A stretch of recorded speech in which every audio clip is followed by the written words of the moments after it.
Hey guys, ఈరోజు egg pulao చేయబోతున్నాం. ఎట్లా చేయాలో చూద్దాం.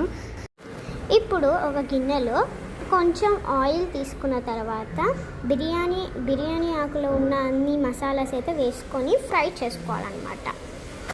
అవి మంచి ఫ్రై అయిన తర్వాత మసాలాలు వేసుకొని ఫ్రై చేసిన తర్వాత పచ్చిమిర్చి ఆనియన్స్ వేసుకొని మంచిగా ఫ్రై చేసుకోవాలి గాయ్స్.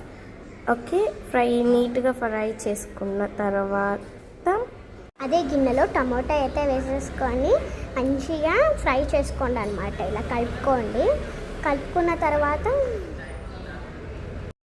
కొంచెం ఫ్రై అయిన తర్వాతకి గిన్నెలో అనేది కొంచెం అల్లం పేస్ట్ వేసుకోవాలి. మేమైతే ఇక్కడ కొంచెమే వేసుకున్నాం.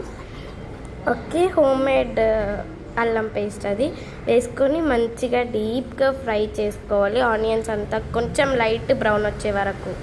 అదే గిన్నెలో ఒక 1 టీ స్పూన్ పసుపు అయితే వేసి ఒక 2 టీ స్పూన్స్ కారం అయితే వేసి మంచిగా మిక్స్ చేసుకోవాలన్నమాట. తర్వాత ఒక కప్ ఆఫ్ వాటర్ వేసుకొని మంచిగా మిక్స్ చేసుకోండి అన్నమాట. తర్వాత లైట్గా ఉప్పు అయితే వేసేసుకోండి.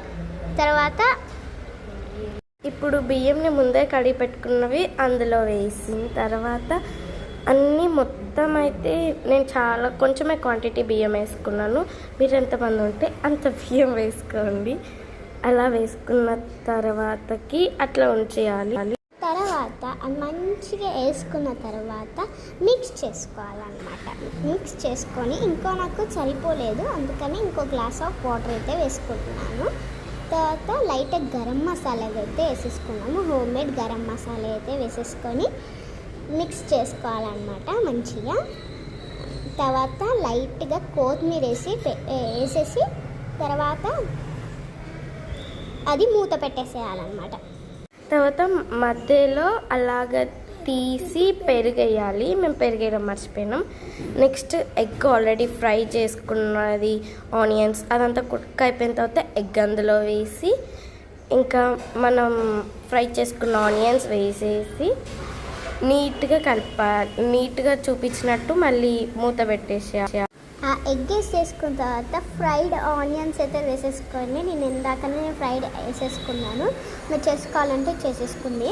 తర్వాత ఆనియన్స్ వేసిన తర్వాత కొంచెం పుదీనా కొత్తిమీర 2 కలిపేసి వేసేసుకోండి అనమాట. మంచి స్టోన్ చేసేసుకుంటే మన ఎగ్ పులావ్ అయితే రెడీ అయిపోతుంది అనమాట.